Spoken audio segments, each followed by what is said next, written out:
이런 여러분 굉장히 하나님을 향한 저항 정신을 담고 있는 이 글입니다. 하박국서의 그 근본 동기는 세상이 왜 이렇게 불공평하냐. 성경 말씀에 의하면, 하나님의 가르침에 의하면 악인은 늘 벌을 받고 의인은 상을 받아야 되는데 세상 돌아가는 걸 보니까 거꾸로 돌아야 돼요. 거꾸로 돌아. 왜 하나님은 불의를 목도하시느냐? 왜 가만두시느냐? 매우 잘못된 것 아니냐? 세상의 이치가 우리의 현실과는 다르지 않냐? 그런 저항입니다. 그런 저항이 있었어요. 하나님을 향해서. 그런데 이제 오늘 본문 마지막 절이거든요. 하박국 3장 마지막 절인데 마지막 부분에 보니까 하박국이 태도가 바뀌었어요. 네. 뭐 무화과 나무에 과일이 없고 포도나무에 열매가 없을지라도, 올리브 나무에서 딸 것이 없고 밭에서 거둬들일 것이 없을지라도, 우리의 양이 없고 외양간에 소가 없을지라도 나는 주님 안에서 즐거워하련다. 이게 무슨 얘기냐면 위에 나와 있는 이 표현은 어떤 표현이에요? 내가 즐거워할 일이 없어요. 그죠? 오히려 슬퍼할 일이고 괴로워할 일이고, 그죠? 예. 원망할 일이고 불행한 일이죠. 그런데 현실은 그런데 그것과 상관없이 그럼에도 불구하고 나는 주님 안에서 즐거워하겠다. 나를 구원하시는 하나님 안에서 기뻐하겠다. 이렇게 얘기를 하고 있어요. 현실에 대해서 불공평하다고, 뭔가 잘못됐다고, 하나님이 정말 계시면 하나님 어떻게 이렇게 세상을 부조리하게 세상이 부조리하게 돌아가도록 허락하시느냐 하는 그런 반문을 하고 그런 저항을 하던 하박국이 확 변했어요. 왜 그럴까요? 하박국서에 보면 하나님의 심판이 곧 언젠가 올 것이다. 그렇기 때문에 언젠지는 모르겠지만 그 심판에 의해서 하나님 바로 잡으실 것이니까 하박국이 이렇게 생각을 바꿨다. 이렇게 전통적으로 그렇게 해석을 해오죠. 근데 그게 아니죠. 저도 그렇게 생각을 해왔는데 그게 아닙니다. 이 말은 무슨 얘기냐면 하박국의 근본적인 그 관점이 바뀐 거예요. 세상을 바라보는. 뭘 봤을까요? 여러분, 전도서에서 전도서를 정말 솔로몬이 썼느냐 안 썼느냐를 갖고도 얘기가 많아요. 사실은. 솔로몬이라는 대표적인 그 지혜의 왕이라는 그 상징 아이콘을 앞세우고서 그 수많은 저자들이 사실은 쓴 거예요. 우리가 연구팀이 있어도 그 연구팀의 연구 실적을 발표할 때 그 대표 연구자, 그죠? 그래서 가장 좀 비중 있는 사람 이름을 딱 올려가지고 그 밑에 이제 다 따라가잖아요. 그거 비슷한 겁니다. 이 전도서는 솔로몬 개인의 지혜가 아니에요. 수세기 동안 내려왔던 유대인의 지혜의 정수가 거기 다 모여있는 거죠. 탈무드의 저자가 몇 명이지 헤아릴 수 없다고 뭐 그런 얘기들도 하지 않습니까? 전도서도 사실은 같은 맥락입니다. 그러나 이제 전도서를 이제 그 책으로 할 때 지혜의 왕이라고 알려진 그 솔로몬의 이름을 갖다 붙인 거예요, 사실은. 자, 그러면 전도서의 내용을 보더라도 그렇지 않습니까? 다 헛되다. 오늘 우리 교동문도 읽었지만 다 헛돼요, 그렇죠? 다 헛됩니다. 좋은 일이든 나쁜 일은 다 헛돼요. 의미 없다 이거예요.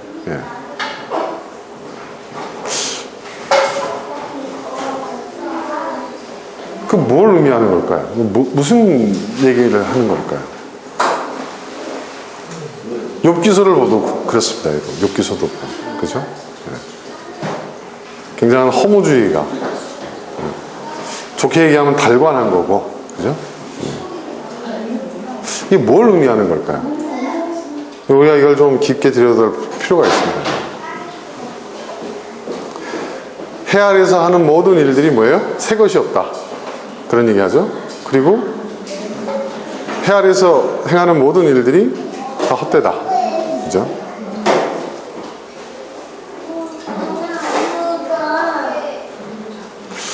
우리가 그리스도인으로서 이걸 어떻게 받아들여야 할까? 그러니까 흔히 얘기하는 대로 이제 믿음으로, 우리는 믿음으로 살면 된다. 뭐 그런 거 다 따지지 말고, 세상적인 가치에 따라서 일희일비하지 말고, 우리는 그냥 믿음 하나만 붙잡고 살면 된다. 이런 얘기인가? 그것도 아니더라고요. 네. 제가 이제 깨닫게 된 거는, 오늘 여러분과 좀 나누고자 하는 것은, 이 저자들이 깨달은 것은 뭐냐면 인생의 총량 법칙입니다. 네, 총량 법칙. 네. 여러분, 인생의 총량 법칙이라는 말 들어보신 적 있어요? 아마 처음 들어보실 거예요. 그 과학에서는, 물리학에서는 에너지 총량 법칙 뭐 이런 게 있잖아요, 그죠? 여러분 잘 아시는 그 엔트로피 법칙 아시죠? 엔트로피 법칙이 뭐죠? 모든 것은 뭐예요? 네? 무로 돌아간다는데, 이 무라는 것이 아무것도 없어지는 상태를 얘기하는 게 아니라 뭐예요? 원래의 상태로 돌아간다는 거죠. 원래의 상태로 돌아간다는 거예요. 네. 그러니까 자연은, 우주 만물은 모든 것이 원래의 상태로 회귀하는 거예요. 그러니까 예를 들어서 여러분, 사람이 죽고 썩어져서 어떻게 돼요? 분해되지 않습니까? 그럼 어떻게 해요? 자연으로 돌아가잖아요. 우리는 그것을 죽음이라고 의미를 부여하고, 비극이라고 얘기하고, 또 슬퍼하고, 괴로워하고, 또 두려워하기도 하지만, 자연의 법칙에 의하면 뭐예요, 여러분? 뭐죠? 지극히 당연한 일이에요. 그죠? 그렇지 않습니까? 그리고 또 신앙적으로 보더라도, 여러분, 이것이 너는 흙에서 났으니 흙으로 돌아간다고 그랬잖아. 그죠? 지극히 당연한 거예요. 이게 굉장히 중요한 의미를 갖고 있습니다. 자, 좀 얘기를 조금 이제 좀 확대하고 깊이 들어가면, 예. 여러분, 세상에 보면 큰 원리들이 흐르고 있어요. 몇 가지 그 중요한 원리들이 있어요. 자, 세상을 바라볼 때 우리의 관점이 어떤 관점이 있는지를 한번 얘기를 해볼게요. 첫 번째, 희망의 관점이 있어요.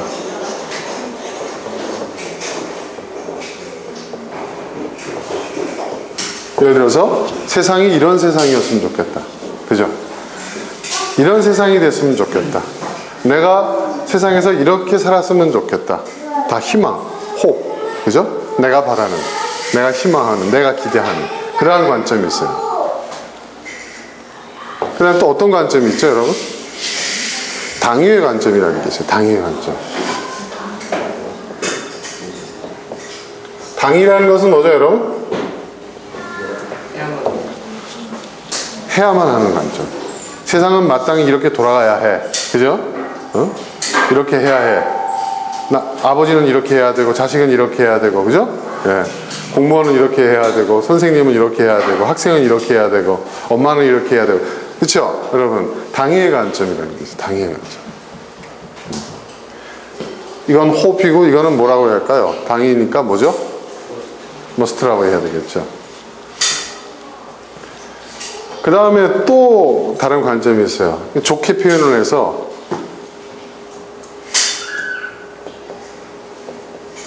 현실적 관점이라는 게 있어요. 현실적 관점.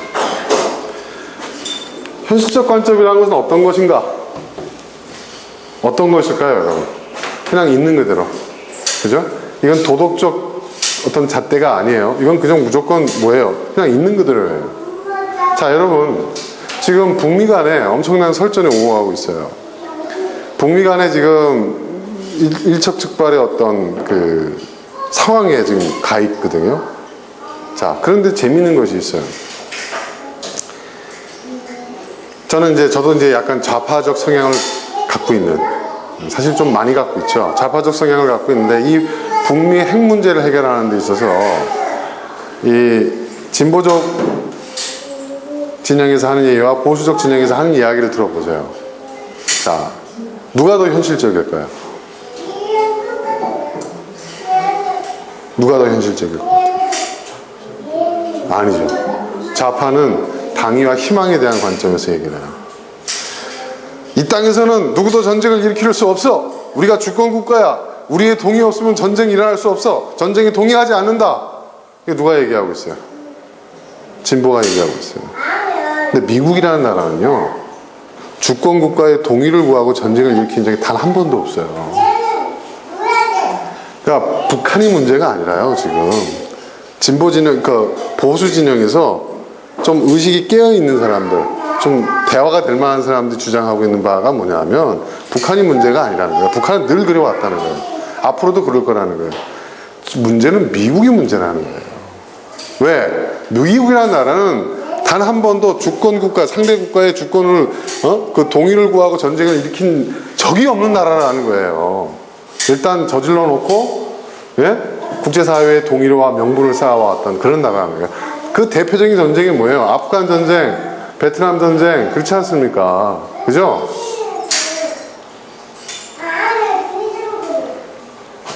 이게 현실적인 관점이에요. 그러니까 여러분, 보수 진영이 더 현실적이에요, 사실은.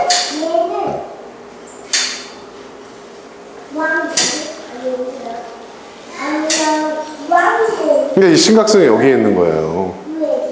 저는 심정적으로, 도덕적으로, 예? 이념적으로 저는 진보 진영의 얘기를 적극 동참합니다. 다 공감해요. 다 이해해요. 근데 중요한 건 뭐냐면 이 희망의 관점과 당위의 관점이 현실에 그대로 적용되냐 이거죠. 아니라는 거예요. 이걸 인정해야 되거든요. 이걸 받아들여야 되거든요. 이게 중요한 거예요. 제가 우려하는 게 뭐냐면 저는 그렇다고 해서 보수 진영 저는 절대 아닙니다. 미국이라는 나라를 우리는 조심해야 되는 거예요. 미국이라는 나라 사실은 일본이라는 나라를 조심해야 되는 거예요. 지금 여러분 한반도의 이 상황에서 가장 득을 본 사람이 누굽니까? 일본이에요. 전쟁 나면 누가 가장 득을 봅니까? 일본이에요. 중국도 아니에요, 여러분.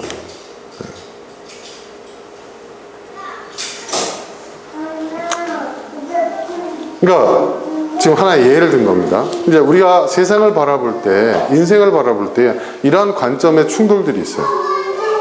네.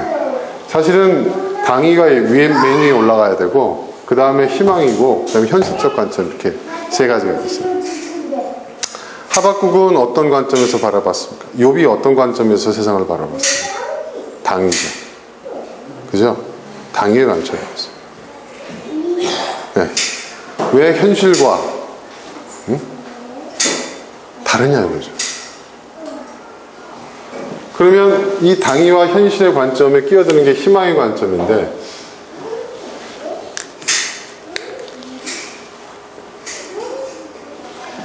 이 희망의 관점이 신앙의 영역이라고 저는 생각합니다. 신앙.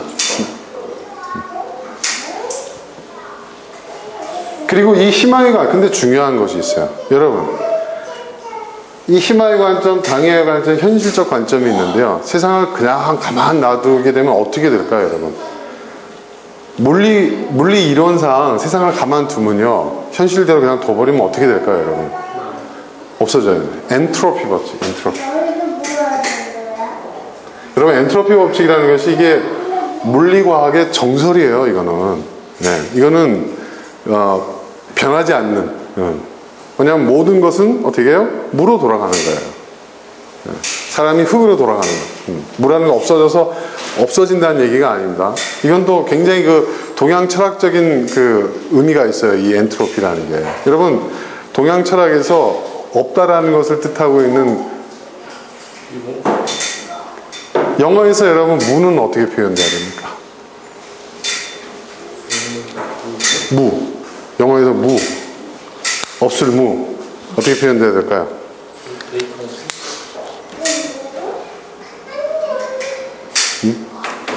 존재하는 게 없다? 비어있다? 굉장히 난해하잖아요. 근데 사실 동양에서는요, 이 무라는 것을 여러 가지 얘기하고 있어요. 여러분, 공이 뭐죠? 공. 공은 뭐예요? 공. 아니, 그거 말고 공이라는 그 한자가 뭘 뜻하는 거예요? 공. 비어있다는 거죠. 그죠? 비어있다는 거예요. 비어있다. 없다는 게 아니에요. 비어있는 거예요. 그죠? 비어 있는 것과 없는 건 다른 겁니다, 여러분. 아시죠? 예? 이걸 알아야 돼요. 비어 있는 것과 없는 건 다른 거예요. 비어 있는 건 뭐예요? 뭔가를 담아둘 수 있는 공간. 그렇죠? 그죠? 공간이라고 한다면 공간은 또한 공간이 탄생하게 되면 반드시 그 공간 안에 뭐가 필요하죠? 뭐가 생기게 되죠? 자, 시간. 공간과 시간이 전제되어 있는 것이 여러분 공이라는 개념이에요. 공. 그럼 허는 뭐예요? 허. 동현철에 관심 많잖아. 헛되다 할 때도 허잖아. 허는 뭐예요? 허. 더럽다, 필요 없다. 뭐 그렇게들 많이 표현했는데 허라는 것은 공하고 또 달라요. 그러니까 같이 비어 있는 건데, 그 예전에 그 유명한 정치인이 자기 아호를 허주라고 썼어요. 허주가 뭐예요? 빈배라는 얘기예요. 빈배. 허라는 게 뭐예요? 허라는 것은 뭐냐면 어떤 목적에 쓰여질 수 있는 그런 어떤 조건들은 갖춰졌는데 그 목적을 위해서 그것이 쓰여지지 못할 때 허. 네. 그러니까 여러분 헛되다 할 때 이 헛되다도 한자로 표현하면 허거든요. 허. 네. 이게 뭐냐? 인생이 바른 목적대로 쓰여지지 못하고 엉뚱한 인생을 살아갈 때 자기는 막 다채롭고 뭐 자기는 자기 자신은 굉장히 많은 걸 누리고 즐거울지 모르겠지만 그거는 뭐예요? 불교 용어로 허생을 사는 거예요. 허생. 헛된 인생을 사는 거예요. 이렇게 달라요, 여러분. 없을 무자도요. 우리가 알고 있는 없을 무가 아무것도 없다. 여러분 정말 아무것도 없는 상태를 생각해 보세요. 그게 가능한가? 물리학에서는요 완전한 무는 불가능하다고 얘기해요. 왜 그런 줄 아세요? 우리가 아무것도 없다라는 생각을 하는 그 순간, 그리고 그 생각이 떠오르는 그 순간 그것이 언어로 표현되게 되면 이거는 무가 아니에요. 무가 아니에요. 무라고 표현하잖아요. 지금 존재하잖아요. 아무것도 없는 상태라는 것이 우리의 상상이긴 하지만 존재하잖아요. 지금 그죠? 그러니까 이거 없는 게 아니란 말이에요. 그죠 여러분? 그러니까 없는 것은 없어요. 비어있는 거지. 이해되세요 여러분? 굉장히 중요한 얘기입니다. 네, 굉장히 중요한 얘기입니다. 이 얘기가. 자, 왜냐하면 자 보세요. 아까 얘기했지만 이 엔트로피 법칙에 의하면 모든 것은 다 뭐예요? 무로 돌아가는, 공으로 돌아가는, 그죠? 그게 자연 법칙이에요. 그렇죠? 그렇죠 여러분? 우리가 죽어서 우리 이게 그대로 있어요? 아니잖아요. 부패해서 썩어서 분해돼 가지고 완전히 다 자연과 일체가 돼 버리잖아요. 자연으로 돌아가잖아요. 너는 흙에서 나서 흙으로 돌아간다고 하잖아요. 어떻게 되는 거예요? 이건 자연의 법칙에 보면 너무나도 당연한 거죠. 현실이죠. 그런데 세상을 지금 보세요. 인류 역사를 보세요. 문명사를 보세요. 어떻게 돼요? 무로 돌아가고 있어요? 아니거든요. 아니죠? 아니잖아요. 그죠? 그죠? 계속 이게 영위가 돼요. 그러면 이 세상을, 그러니까 자연 진화론에 의하면 여러분 있지 않습니까? 생명이 유지될 수 없어요. 그쵸? 그렇지 않아요? 계속 두면 어떻게 돼요? 무로 가는데 진화의 과정도 끝은 뭐예요? 결국은 무예요 여러분. 그렇지 않습니까? 네? 이건 진화론자도 인정하는 거예요. 세상이 우연히 이렇게 됐다? 세상이 우연히 이렇게 됐다고 한다면 여러분 결국 물리법칙에 의해서 결국 단회적인 사건으로 이렇게 끝나고 결국은 이 단절되고 무로 돌아가게 돼 있는 거예요. 모든 것은 다 그렇게 돼 있어요. 그렇죠? 그렇단 말이에요. 그렇죠? 그런데 이 세상은 그렇지가 않아요. 지금 그렇잖아요. 그럼 여기에 뭐가 더 있다는 거예요? 여기에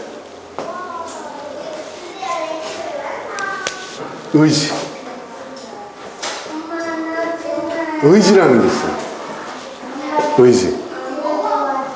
희망, 당위, 현실, 여기에 의지라는 게 있어요. 의지는 뭐죠? 영어로? will. 의지는 뭐냐? 내가 할 것이다잖아요. 그죠? 그래서 결혼할 때 신랑한테 물어보잖아요. 뭐 평생토록 뭐 이렇게. 우리는 네 하고 대답을 하는데 그 네라는 대답이 뭐예요? 네? 의지죠. 영어에서 뭐라고 얘기합니까? I will 이렇게 얘기하잖아요. 그죠? 신랑이 I will이라고 대답해요. 난 그렇게 하겠습니다. 의지잖아요. 의지는 뭐예요? 이건 또 선택의 문제예요. 그죠? 난 이걸 할 것이다. 저것도 할 수 있고 이것도 할 수 있고 요것도 할 수 있는데 나는 요걸 할 것이다. 그죠? 그죠?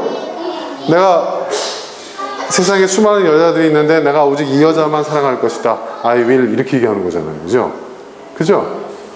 이 여자도 사랑하고 저 여자도 사랑하고 저 여자도 사랑하고 I will이라고 대답할 수 없죠. I will이라는 대답은 자기의 의지 그리고 이것이 선택의 문제예요. 선택의 문제. 그런데 또 중요한 게 있어요. 자, 중요한 건 인간의 의지가 어디를 손들어 주느냐에 따라서 역사는 변화해 왔다는 거예요. 역사는. 인간의 의지가. 개인의 의지가. 이게 또 개인의 삶에도 적용되잖아요. 응? 그러니까 여러분, 세상은 이렇게 돼야 돼. 거기서 멈춰버리면 그렇게 안 됩니다. 그렇죠. 이게 우리의 현실이야. 현실에 대해서 우리가 대처해야 돼. 현실만 지켜보고 있으면 아무 변화가 일어날 수가 없어요. 아, 난 이렇게 살고 싶다. 장래 희망이 이거다. 응? 세연아, 네가 열심히 공부하는 이유가 여기에 있다. 네가 공부하는 건 이거의 영역이야. 내가 그걸 선택하고 거기에 마땅한 대가, 희생, 수고, 노력을 쏟아붓는 거예요. 이게 의지의 영역이라는 거죠. 의지의 영역이라는 게 있어요.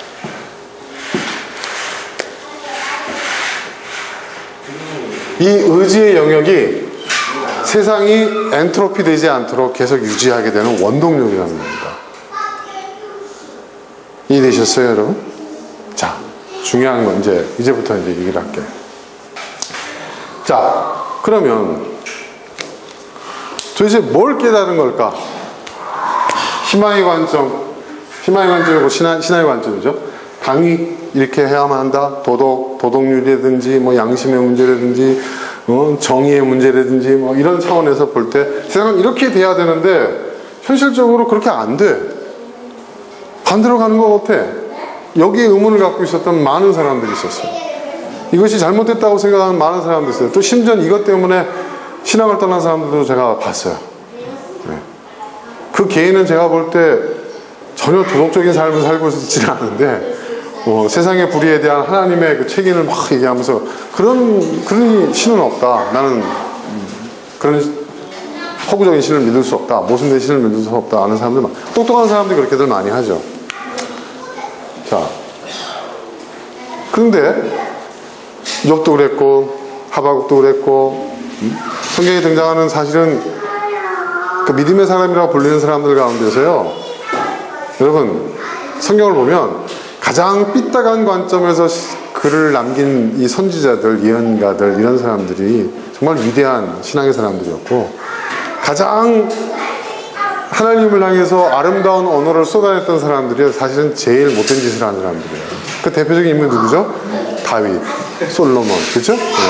여호와를 찬양하라 막 해놓고 뒤는 지할 짓 다 하고 다니고 인간이 할 수 있는 모든 악행을 다 저지른 사람이 누구예요? 다윗이에요. 다윗. 근데 그의 입에서 하나님을 향한 그의 입은 어떻습니까? 가장 아름다웠어요. 시인이었잖아요.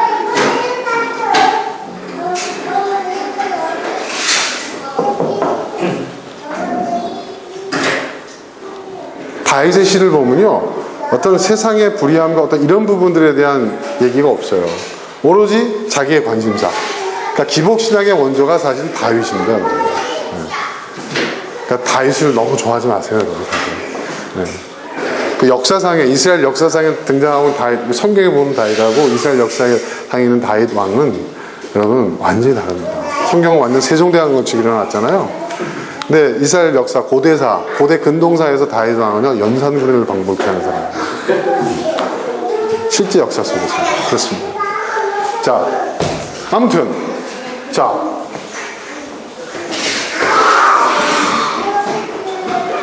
그렇게, 그런 어떤 모순점, 그런 의문을 갖고 있었던 사람들이 어느 시점에 해결됐어요. 아까 하박국처럼. 나는 기뻐할 이유가 하나도 없어도 주님 안에서 기뻐하겠다. 뭘 깨달은 걸까요? 욥이 하나님께 막 그 친구들과의 논쟁이 있었지만 그건 사실 결국 하나님을 향한 것인데 어느 순간에 욥이 정말 자기가 얼마나 무지했는지 하나님 어떤 분인지를 내가 아직 알았다 하고 과거로 돌아가요. 중요한 거는 그거지 그가 나중에 7배의 축복을 받았다 그게 아니에요. 그건 후대 사람이 갖다 붙인 거예요. 그런 얘기들이 많아요. 도대체 뭘까? 왜 그럴까?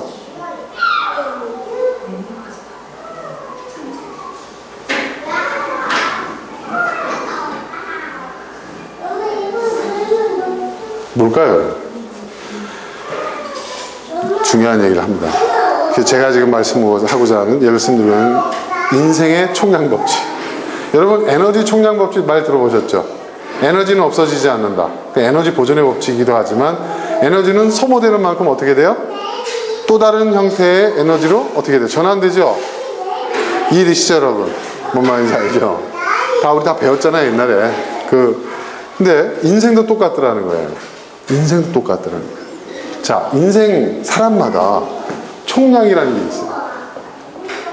이 총량이라는 건 뭐냐면 일종의 이제 비유적인 표현인데 이 사람이 인생을 살아가면서 겪게 되는 모든 행복한 일, 불행한 일, 모든 그런 여정, 우리가 느끼는 모든 일들의 양이 정해져 있다는 거예요.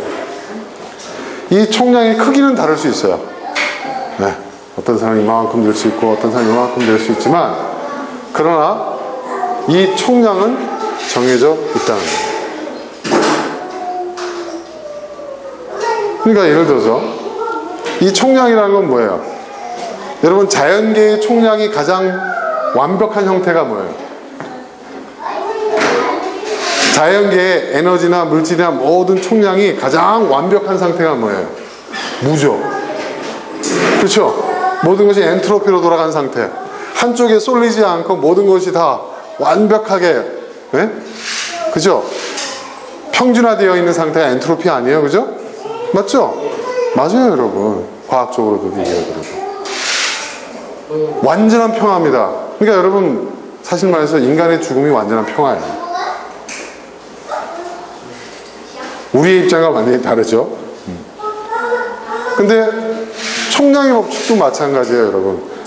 인생을 살아가면서, 우리가 살아가면서요, 행복한 일, 이 안에, 이 총량 안에는 불행한 일, 예? 그죠? 고통스러운 일, 예? 즐거운 일, 예? 뭐 또 이 사람이 누릴 수 있는 물질적인 어떤 풍요로움, 또 이 사람이 겪을 수 있는 어떤 그런 경제적인 뭐 어떤 결핍, 이런 것들이 다 이 안에 있어요. 근데 이게 사람마다 크기는 차이가 있지만 총량은 정해져 있어요. 네. 근데 우리가 인생을 살아가는 그 과정 속에서는 왜 나는 맨날 고난만 겪지? 누구는 부모 잘 만나가지고 지금 저렇게 순탄한 삶을 사는데, 응? 제가 아는 사람도 그런 사람이 있었어요. 부모를 잘 만났어요. 그래서 큰 교회에 그냥 세습했어요. 네. 그리고 모든 것이 원만하게 살아가는 것 같아요. 네. 그리고 내가 볼 땐 그럴 만한 그릇도 안 되는데, 지가, 네. 그럴 만한 그릇도 안 되는데, 굉장히 주목받는 목회자까지 됐어요. 근데 어느 시점에, 그게 한순간에 다 날아가더라고요. 그래서 그 친구가 막 잘 됐을 때, 주변에 있는 제 목사들은, 쟤는 하나님 불공평해. 전 기도도 안 하고, 제 졸업시험 볼 때도, 겨우 합격해가지고, 우리 졸업시험 보거든요. 성경 66권에서, 시험 범위가 성경 66권이에요. 어디서 어떤 게 나올지 몰라요. 네. 제일 어려운 시험이었어요. 네. 70점을 맞지 못하면 졸업이 안 돼요. 시험을 3번이나 봐가지고, 그것도 오픈 테스트를 해서 졸업을 시켰어요. 아버님이 엄청나게 막강한 교단에 막강한 영향력을 행사하는 사람입니다. 그 졸업도 불공평하게 했어요. 그런데 그 교회에 아주 부잣집 장로 딸하고 결혼을 했어요. 부인도 되게 예뻐요. 그리고 막 이대 나오고 말이에요. 뭐, 이대 나온 여자예요. 그리고 집도 잘 살고. 그리고 좀 몇 년 하더니만 목사로서 제일 먼저 받고, 그리고 몇 년 지나가지고 아버지 교회를 물려받은 거예요. 신도시에 또 교회를 번듯하게 져가지고. 다들 부러워합니다. 야, 이거 뭐냐, 이거. 몇 대가, 그 덕을 쌓아야 저런 복이 나오냐. 뭐 이런 소리가 나와요. 근데 어느 시점에 와장창 무너지더라고요. 무너지니까 뭐라고 얘기하는 줄 아세요? 다들? 야, 하나님 공평하죠? 또 이럽니다. 그 개인은 말할 것도 없죠. 그 개인. 학교 다닐 때는 저하고 별로 가깝지도 않았어요. 노는 물이 다른 사람들이었죠. 그런데 와장창 무너지고 난 다음에 저를 찾아왔어요. 저를. 그러면서 저한테 물어보는 거예요. 너 나 학교 다닐 때 싫어했지? 너 내가 이렇게 돼서 너 좀 고소하겠다? 나한테 그래요. 내가 왜 그래야 돼? 제가 그랬죠.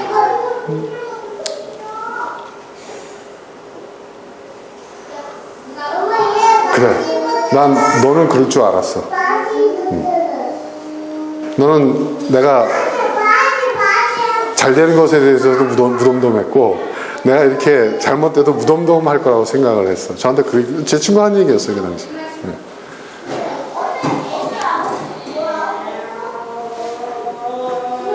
야, 이제 나 어떻게 해야 되냐? 그래서 그러더라고요. 그래서 제가 그랬어요. 처음부터 다시 시작해. 제가 그랬어요. 처음부터 다시 시작해. 너 젊었을 때 대한민국에서 젊은 목회자 신학생 가운데서 너만큼 그런 큰 복을 받을 만한 그런 걸 누려본 사람이 몇이나 되겠냐? 난 볼 때 몇 명 없었어요. 근데 너 지금 이걸 다 잃어버렸어. 뭐 그 원인은 나 알고 싶지도 않고, 아무튼 이유도 알고 싶지 않고, 누구 잘못 알고 싶지 않고, 그것이 뭐 당에 의해서 뭐 하나님 공평한 이런 차원도 아니고, 도덕적으로 뭐 윤리적으로 네가 뭘 이것도 이런 차원도 아니고. 너는 남들보다 남들이 평생에 걸쳐서 받아야 될 것들을 너는 한꺼번에 받았어. 한꺼번에 잃었어. 그럼 넌 빚이 없는 거야. 이제 다 갚았어. 이제 다시 시작하는 거지. 그거밖에 없는 거지. 제 말을 딱 듣고 한 달 만에 미국으로 가버렸습니다. 그리고 거기서 다시 시작했습니다.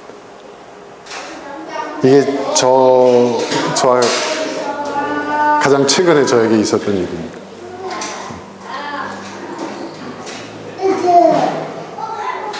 여러분, 인생에 총량이 있어요. 우리가 살고 있는 이 세계에만, 물리법칙에만 총량이 있는 게 아니에요. 제가 말씀드렸죠. 우린 영적인 존재이지만 영적이기만 한 존재는 아니에요. 그렇죠? 우리는 현실 세계에 살고 있어요. 우리가 살고 있는 현실의 세계는 물리의 세계고, 물리의 법칙이 지배해요. 그죠? 인간의 몸도 여러분 물리 법칙의 지배를 받고 있어요. 그죠? 우리가 사는 인생이 물리의 법칙과 그렇게 차이가 없어요. 총량이 있는 겁니다, 여러분. 총량이 있어요. 다만 이 총량의 크기가 다를 수 있어요. 어떤 사람은 부잣집에 태어나서 다를 수 있어요. 그렇죠? 어떤 사람은 가난한, 어떤 사람은 자수성가한 사람도 있을 수 있고. 왜 세연아, 왜 엄마 아빠가 너 공부하라 열심히 하는 줄 알아? 너의 이게 그릇이야. 비어있는 그릇. 아까 얘기한 공, 응? 비어있는 그릇. 그 그릇이 커야 그 안에 뭘 채워도 가득 채울 거 아니야. 그지? 근데 여러분 기억해야 될 게 있어요. 우리 자식들한테. 여러분, 그 솔로몬이 그 얘기는 제대로 한 것 같아요. 아는 걸 더할수록 근심을 더한다는 말 있죠. 그죠? 네. 여러분, 우리가 가진 것이 많으면 많아질수록, 채우는 것이 많으면 많아질수록 여러분 어떻게 됩니까? 근심거리가 늡니다. 왜 불교에서 비우라고 하는 줄 아세요? 인연을 끊으라고 하는 줄 아세요? 무소유를 얘기하는 줄 아세요? 모든 것이 채우고 소유하고 가지는 데서 발생하는 거거든요. 모든 악연이. 그죠? 그죠? 그러니까 그 고리를 끊으려면 어떻게 돼요? 버려야 돼요. 세상을 떠나야 돼요. 저는 그 논리적 타당성에 저는 동의합니다. 맞아요. 그러나 일반 범인은 그렇게 살 수가 없어요. 그죠? 우리는 현실 속에 살아야 돼요. 생존하기 위해선 최소한의 것을 우리는 채워야 해요. 그죠? 그리고 살아가면서 기왕이면 더 좋은 것, 더 나은 걸 채우고 싶어 해요. 그런데 우리가 바라는 더 좋은 것, 더 나은 것만 채워지는 게 아니라 그 이면에 있는 것들이, 동전 이면에 있는 것들이 같이 들어옵니다. 그래서 여러분, 인생은 공평합니다. 그러니까 아이들이 크게 성공하고 큰 힘을 내는 게 그게 결코 좋은 것만은 아니에요. 왜? 그 총량에는요, 좋은 것만 넣는 게 아니라 나쁜 것도 같이 늘거든요. 빛과 그림자. 네. 빛과 그림자. 제가 지금도 힘든 게 있어요.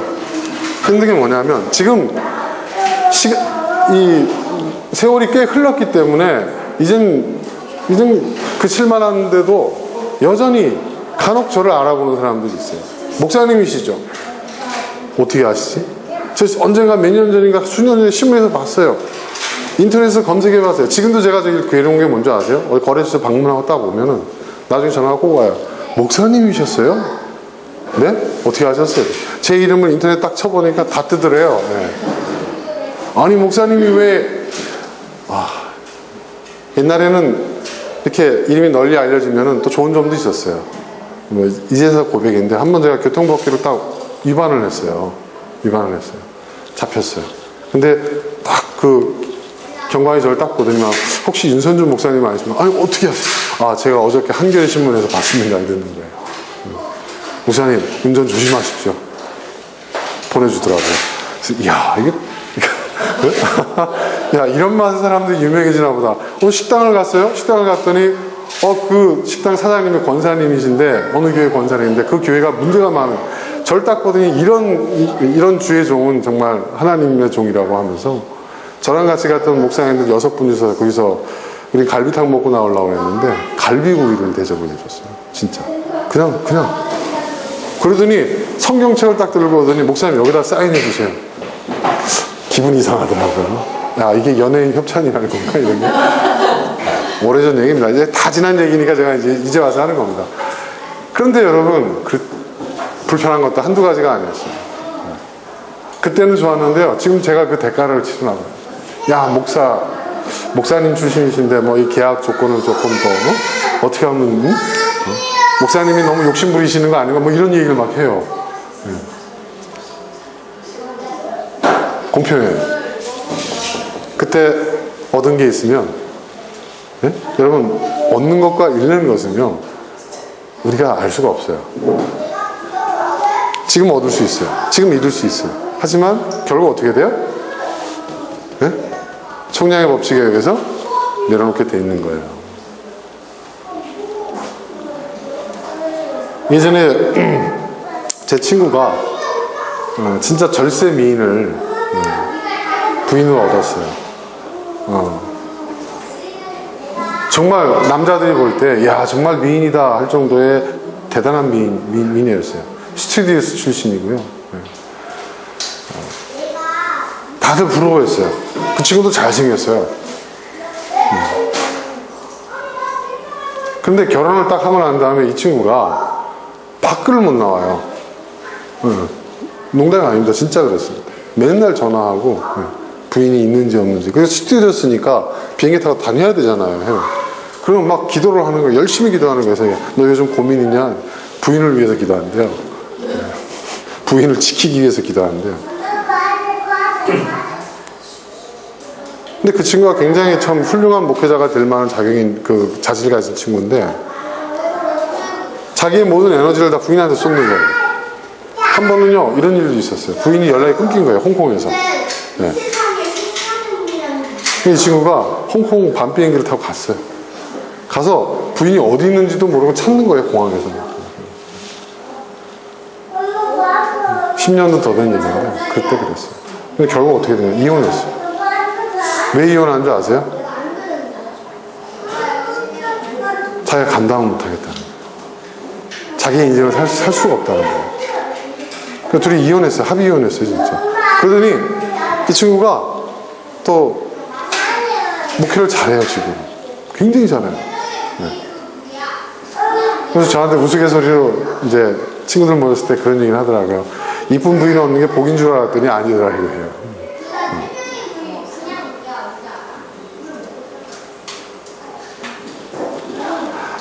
뭐예요, 여러분? 한 가지를 얻으면 한 가지를 잃게 돼 있어요.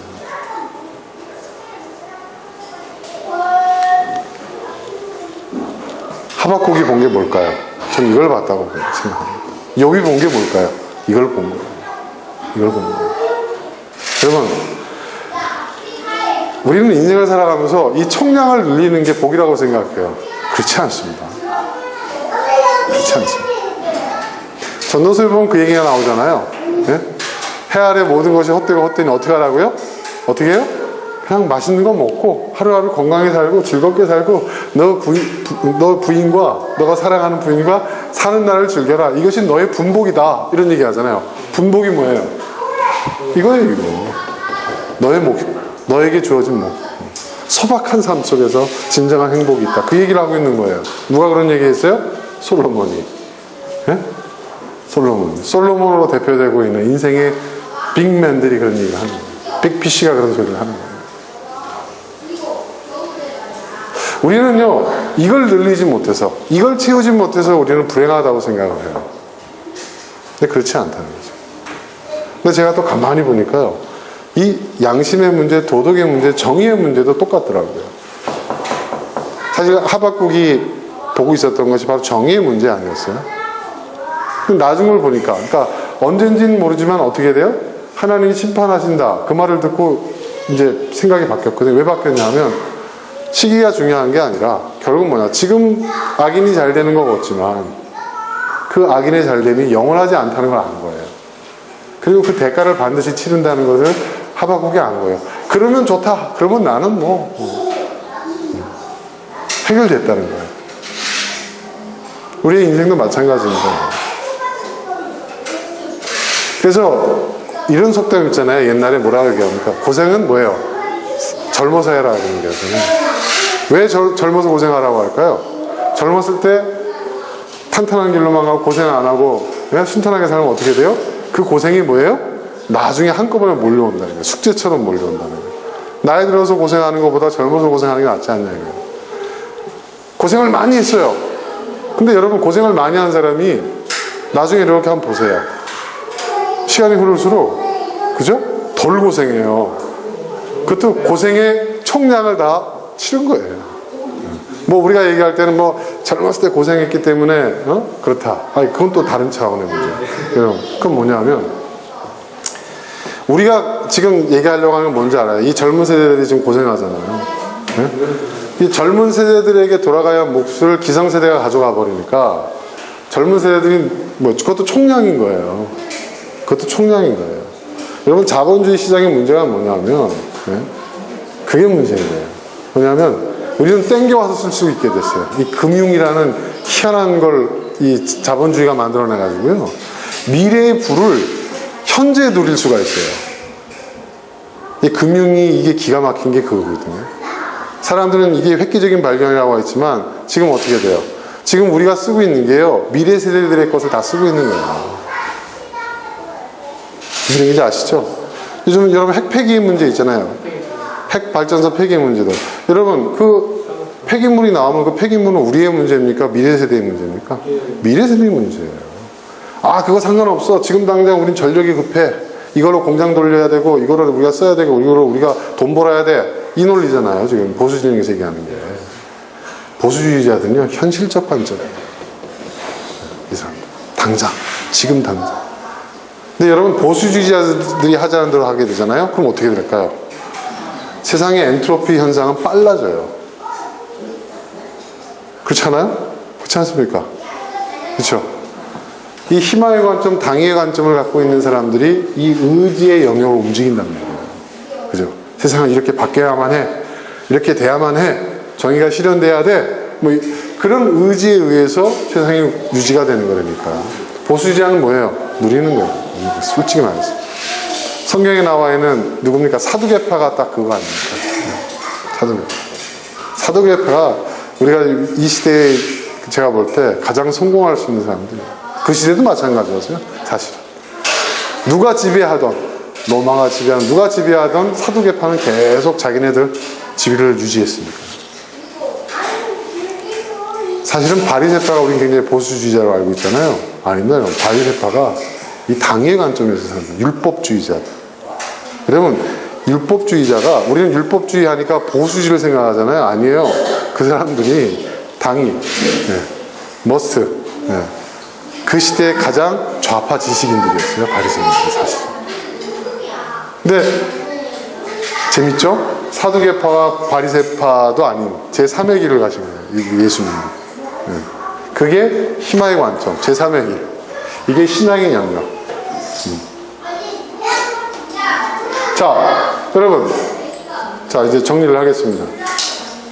그러니까 여러분, 지금 내가 가진 것도 없고, 되는 일도 없고, 무화과에 나무에 열매도 안 열렸고, 외양간에 양도 없고, 소도 없고, 없어요. 아휴, 난 실패한 인생이야. 낙이 없다. 이럴 필요도 없는 거고. 그죠? 비어 있는 거잖아요. 그죠? 야, 이번에, 농사가 잘 됐어. 이번에 돈 많이 벌었어. 아, 이번에 내가 출세해서 잘 돼 성공했어요. 뭐예요? 채워져 있잖아요. 찰만이죠. 그죠? 하지만 채워져 있으면 그게 계속 채워져 있습니까? 어떻게 돼요? 세상은 어떻게 돼요? 네. 엔트로피. 그러니까 여러분 어떻게 일희일비하지 않을 수 있게 되는 거예요. 이해되시죠? 이걸 통달하면, 이걸 깨달으면, 우리 그 동양 고사에도 그거 있잖아요. 세옹지마. 세옹이라는 옹이 노인이죠. 그러니까 새죠, 새. 성씨가 새씨 성씨인지, 아무튼. 그게 보면 그렇잖아요. 말이 있었는데, 어떻게 해요? 아들이 말 타고 갔다가 넘어져가지고 절름발이가 됐어요. 그러니까 사람들이, 아이고, 이런, 저 말을 안 키웠으면은, 아들이 그렇게 누구라도 그렇게 생각했을 거예요. 그런데도 그 노인은 덤덤하고. 근데 몇 년 뒤에 어떻게 해요? 전쟁이 나가지고, 멀쩡한 자식들은 다 전쟁터에 끌려가 다 죽고, 자기 아들만 목숨을 거뒀어요. 그러니까 또, 야, 그때 말 타가지고 사고가 나가지고 당신의 아들 목숨 살릴 수 있었습니다. 마을 사람은 난리지만, 그래도 그 노인은 그냥 덤덤하고. 그러다 어느 날 갑자기 말이 없어졌어요. 아유, 그 아까운 말을 도망갔는지 도둑맞았는지 어떻게 하냐고. 그런데 몇 년 뒤에 그 말이 뭐예요? 제 짝을 데리고 새끼까지 거느리고 다시 돌아왔어요. 아이고, 복도, 그래도 덤덤하고. 이게 뭐예요, 여러분? 들어오고 나가지만 어떻게 돼요? 전체적으로 보면 뭐가 돼요? 총량의 법칙으로 보면 똑같은 거예요. 그렇죠? 그렇지 않습니까? 여러분, 과연 어떤 인생이 순탄한 인생일까요? 어떤 인생이 행복한 인생일까요? 어떤 인생이 성공한 인생일까요? 많은 걸 가지고 많은 걸 누리고, 그냥 인생이 그냥 롤러코스터 타듯이 그냥 그런 인생이 다채롭긴 하겠네요. 지루하지는 않을 것 같아요. 저희 집사람이 저하고 살면서 늘 얘기하는 게 뭐예요? 한 치 앞을 내다볼 수 없는 그 다채로움 속에서 자기는 압도당한다고 항상. 푸념이죠. 그게 잘 사는 걸까요? 그게? 어떤 사람이 그래요. 제 친구들이 가끔씩 요즘 연락이 와요.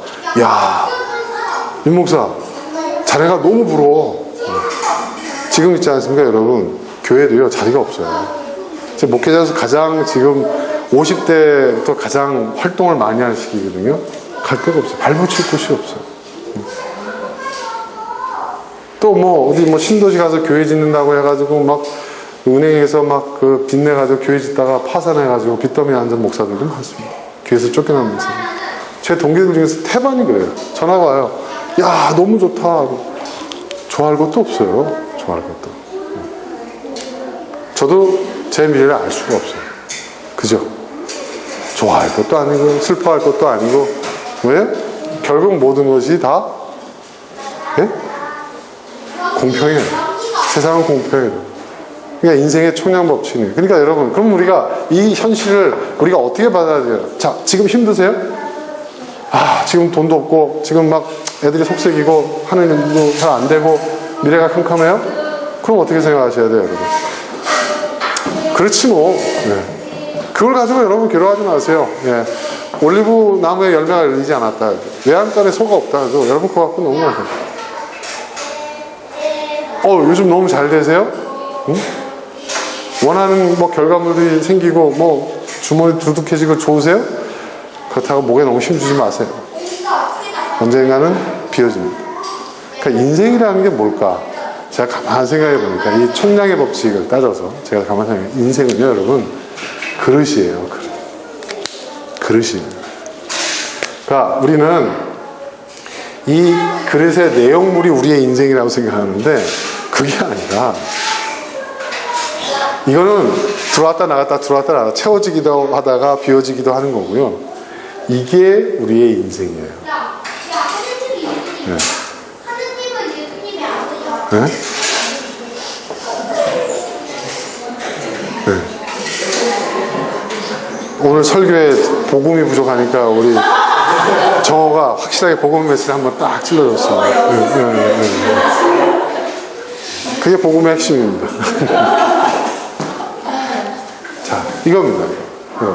이게 우리의, 그러니까 뭐냐. 제가 아까 얘기했죠. 어느 정치. 그 정치는 제가 마음에 들어 하지는 않습니다. 굉장히 싫어하는 사람인데 그 사람이 아우로 쓴 그 허주라는 말이 도교 사상에서 나오는 말인데 뭐냐면 허주가 뭐예요? 비어있는 배예요. 아무것도 싫지 않았어요. 그게 인생이라는 거예요. 그게 인생이에요. 우리의 인생은 뭐냐? 비어있는 그릇 이 자체가 우리의 인생이에요. 이게 나예요. 이 안에 채워지는 것들은요 항상 변화하는 거예요. 가득 채워지기도 하고 텅텅 비기도 하고 또 좋은 게 채워지기도 하고 나쁜 게 채워지기도 해요. 그릇이에요. 그러니까 성경 말씀에 또 이런 말씀이 있죠. 그러니까 질그릇이냐 나무 그릇이냐 뭐 그릇의 재질을 가지고 따지지만 뭐라고 그랬어요? 성경에서 우리가 해야 될 건 뭐냐? 또 그릇에 그걸 뭘 또 채우느냐 이것도 중요한 게 아니라고 그랬죠. 그죠? 그릇의 재질도 중요하지 않고 그릇에 채우는 이 뭘 많이 채워 얼마나 많이 채우냐 이것도 중요하지 않다 그랬죠. 제일 중요한 게 뭐라고 했어요? 사도 바울 선생이 어떤 그릇이든 깨끗한 그릇이다 되어야 한다 그런 얘기했죠. 깨끗한 그릇, 그죠? 우리의 인생은 나의 삶은 진짜 나는 뭐냐 이 그릇이에요. 근데 중요한 것은 이 그릇에 뭘 얼마나 많이 채우느냐 안 채우느냐 이게 중요한 게 아니에요. 이 그릇이 금그릇이냐 은그릇이냐 흙수저냐 금수저냐 이게 중요한 게 아니에요. 어떤 사람이 가장 인생을 잘 사는 사람이냐 행복한 사람이냐 성공적인 삶을 사는 사람이냐 사도 바울이 뭐라고요? 깨끗한 그릇. 그죠? 맞아요. 여러분 집에서 제가 지금 기억나는데 어릴 때 시골에 가면요 할머니가 아유 장소 났어 하면서 밥을 이렇게 담아주는데요. 그 집에 보면 제사를 많이 지내기 때문에 제기도 좋은 게 많아요. 이렇게 녹그릇도 있고 은그릇도 있고 다 있어요. 그런데 이 귀한 장손이 갔을 때 할머니가 담아주는 밥그릇은요 어떤 그릇이에요? 그 찬장 안에 있는 그릇 중에서 제일 깨끗한 그릇. 깨끗한 그릇에 밥을 수북히 담아주시더라고요. 그 기억이 나는 거예요. 어떤 그릇이 귀하게 쓰이느냐? 여기에 온갖 것을 가득 채운 그릇이 귀히 쓰이는 게 아니라 깨끗한 것. 깨끗한 것. 이 깨끗하다는 것이 뭘까요? 그게 성경에서 얘기하고 있는 거룩에 관한 얘기예요. 거룩. 우리가 거룩이라고 하면 어쨌든 종교적으로 막 경건하고 도덕적으로 윤리적으로 올바르게 살고 이런 차원만 생각하는데 성경에서 얘기하고 있는 거룩이라는 것은 그게 아니에요. 거룩이라는 게 뭐예요? 구별됐다는 거죠. 뭐와 구별됐다는 거예요? 그렇죠. 깨끗한 거죠. 그래서 거룩할 때는 깨끗한 거, 정결법 이런 거 따지잖아요. 티가 없는 거. 그건 뭐예요? 순수함, 본래의 것, 그죠? 본연의 자세, 그런 얘기하는 거군요. 여러분, 우리들 가운데 가장 거룩한 존재가 누군지 아세요? 쟤들이에요, 쟤들. 쟤들이 제일 거룩해요. 저렇게 말썽 피고, 응? 시끄럽고, 엄마한테 떼쓰고, 울고불고, 찡찡거리고, 예? 그죠? 응? 쟤들이 제일 거룩해요. 그래서 예수님 뭐라고 그랬어요? 어린아이와 같이 되지 않으면 아버지를 볼 자가 아무도 없다고 했잖아요. 그럼 이제 우리의 주된 관심사는 뭐죠? 주된 관심사는 어디에 맞춰줘야 돼? 어디에 맞춰줘? 나를 깨끗이 하고, 나를 거룩하게 하고, 그리고 세상을 거룩하게 하고. 그거면 돼요. 이 안에 무엇이 채워지고 무엇이 들어가고 무엇이 나가는 것은 중요한 게 아니에요. 잡을 수도 없어요, 여러분. 잡을 수도 없어요. 잡을 수 있을 것 같죠? 절대 못 잡습니다. 여러분, 평생에 살아서 현금을 여러분 제일 많이 만져본 적이 없어요. 여러분 통장에 현금이 제일 많이 한번 꽂혀본 적이 얼마나 꽂혀보신 적 있어요?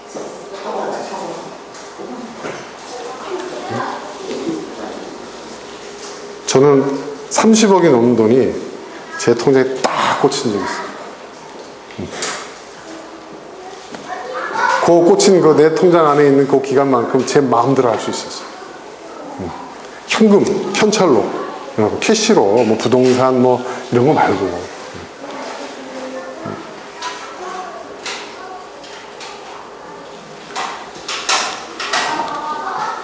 근데요, 이틀 만에 다 나가더라고요. 싹 다 나가더라고요. 그러니까 제 빈 통장에는 찍혀 있죠. 이제 얼마가 들어왔었다, 얼마가 들어왔었다. 네?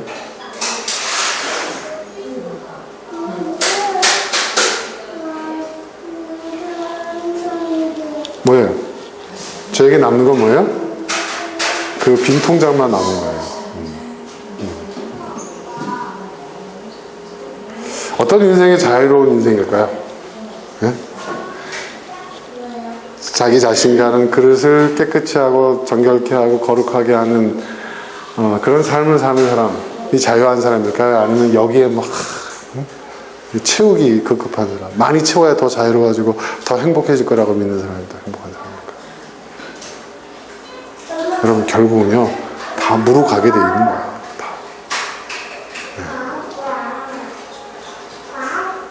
그래서 우리 아이들이 행복한 길이 어떤 것일까 저는 생각을 해봤어요. 대통령이 되는 게 행복할까요, 여러분? 저는 걱정입니다. 제가 존경하고 제가 사랑하는 문재인 대통령이 지금은 그런데 물러나고 난 다음에 또 어떤 일을 겪을까? 왜냐하면 노무현 대통령 그때 그렇지 않 봤거든요.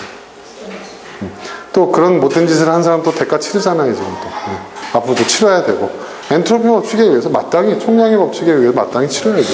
이거는 세상의 이치가 그런 거예요. 그렇게 되게 돼 있어요. 그러니까 결국 여러분 어떻습니까? 어떤 삶이 행복한 삶일까요? 어떻게 사는 것이 우리 아이들이 가장 자기 자신답게 행복하게 살 수 있을까요? 중소기업을 하다가 그 어려움 겪었던 주변에 있는 많은 그 회사 사장들은요, 저를 부러워해요. 윤 사장님, 탁월한 선택을 하셨습니다. 이 불경기에 어쩌면 그렇게 미꾸라지처럼 빠져나가가지고, 예? 그 중요한, 되게 큰 기업의 그 계열사 사장을 탁 앉혀가시고, 모든 것들을 이렇게 깔끔하게 잘 해결하고. 좋아요. 사실 그래요. 제가 요즘 좀 살찌거든요. 왜 살찌는 줄 아세요? 어디서 돈, 회사 자금 충당해야 되는 거 부담감이 없어진 거예요. 그거 없어지니까요, 여러분. 월급 주는 거, 뭐, 세 주는 거, 뭐, 이게 결제해 주는 그거 부담 없어지니까 똑같이 먹는 살이 막 찌더라고요. 마음 편하니까. 근데 그거로 끝납니까? 아니에요.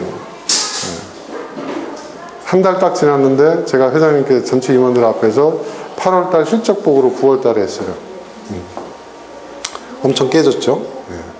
이제 그 연휴 끝나자마자 13일날 또 보고해야 돼요. 9월 실적 보고. 그런데 10월달은 어떤 일이 벌어졌죠? 10하루를 놀아요. 30일 가운데서. 9월달은 나쁘지 않았어요. 그래서 이번엔 보고가 잘 될 것 같아요. 10월달에 어떻게 될 것 같아요? 10월달 보고를 11월달에 하는데 그때는 또 엄청 깨지겠죠? 자, 보세요. 지난달에 곤두박질 쳤어요. 곤두박질 쳤어요. 그냥 뭐 M&A 하고 가지고 한 달 동안 회사 그 법적 절차하고 행정 절차 밟느라고 뭐 할 수가 있어야죠. 곤두박질 쳤습니다. 9월 달에 많이 올라갔어요. 목표치를 초과했어요. 근데 10월 달은 뭐예요? 물리적으로 어떻게 돼요? 아니 20일밖에 안 했는데 30일 열흘이 빠지는데 뭐 되겠어요? 매출이 또 왕창 떨어지겠죠. 네. 근데 제가 어떻게 했을 것 같습니다. 어떻게 했을 것 같아요? 누군 그래요. 8월 달에 못했으니까 9월 달에 확 올려가지고 칭찬을 받아야 된다. 인정받아야 된다. 근데 10월 달에 뻔히 보이거든요. 그래서 제가 그랬어요. 직원들한테. 야, 우리 목표치가 이거였으니까 요만큼을 10월 달에 옮겨. 네? 그래서 어떻게 됐냐. 9월달, 네, 9월달, 10월달이 큰 차이가 없어요. 똑같이.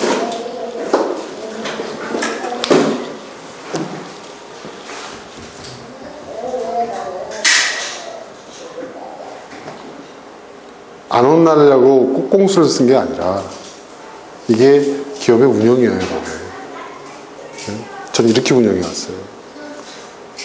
어떤 사람은 벌 때 많이 벗고 제가 보니까 요 편차, 엔트로피의 편차, 총량의 법칙의 이 편차를 줄여나가는 것이 그게 인생을 지혜롭게 사는 거더라고요. 네. 제가 깨달은 거죠. 네. 그리고 그렇게 평균을 계속 유지하잖아요.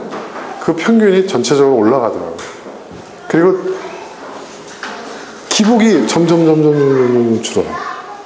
점점 줄어요. 그러니까 그렇게 슬프지도 그렇게 기뻐할 일도 생기지 않은 거예요. 근데 뭐예요? 마음은 편하고 순탄하게 조금씩. 여러분 대박 얘기하잖아요. 근데 여러분 대박 바로 뒷면에는 쪽박이 있습니다. 저는 얼마 전에 보니까 책도 나와가지고 제가 그 책 반가워가지고 했는데 그 책 제목이 뭔지 아세요? 네? 책 제목이? 제가 우리 아들 시켜가지고 책 사오라고 그랬는데 나는 망하지 않는 법칙이다. 나는 망하지 않는 법을 안다. 저도요 망하지 않는 법을 알아요. 어떻게 하면 망하지 않는다는 걸 압니다. 그리고 대단한 겁니다. 네? 그 핵심은 뭐냐 하면 이걸 줄이라는 겁니다.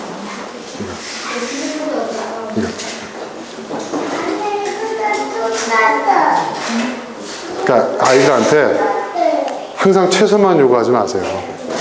아이들한테. 네. 최선에 받는 최악이죠. 네. 꾸준함이 중요합니다. 이거는 과학적 논리기도 해요. 태릉 선수촌에서 선수들한테 어떻게 합니까? 연습시킬 때. 네? 그 경기를 할 때도 어떻게 하게 합니까? 평상시에 자기가 갖고 있는 전체적 100%의 뭐예요? 80% 정도. 그죠? 그게 베스트 컨디션입니다. 자, 여러분.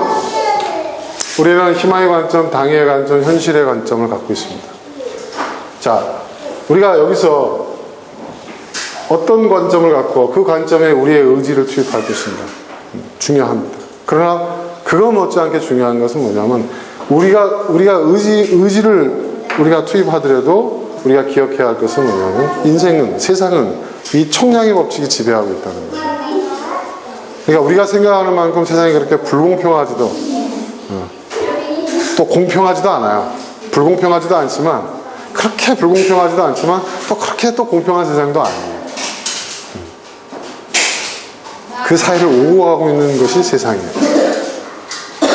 그럼 그 세상을 우리는 어떻게 살아야 할 것인가? 이게 아니라 이거죠. 그죠? 이것이 저는 우리 그리스도인의 지혜라고 생각하고, 또 이렇게 살 때 우리는 항상 기뻐하고 범사에 감사할 수 있을 것 같습니다. 그런 저와 여러분 모두가 될 수 있기를 바랍니다. 자, 이제 우리 함께 나눈 내용들을 한번 살펴보면서, 마음에 새겨보면서 나는 지금 어떻게 살고 있는가, 욥이 또 하박국이 또 성경에 등장하는 많은 믿음의 선진들이 깨달았던 이것을 나도 깊이 내 마음에 새기고 나도 그런 삶을 살아야 되겠다. 그러면 한번 다짐하는 그런 시간 한번 가져보도록 하겠습니다.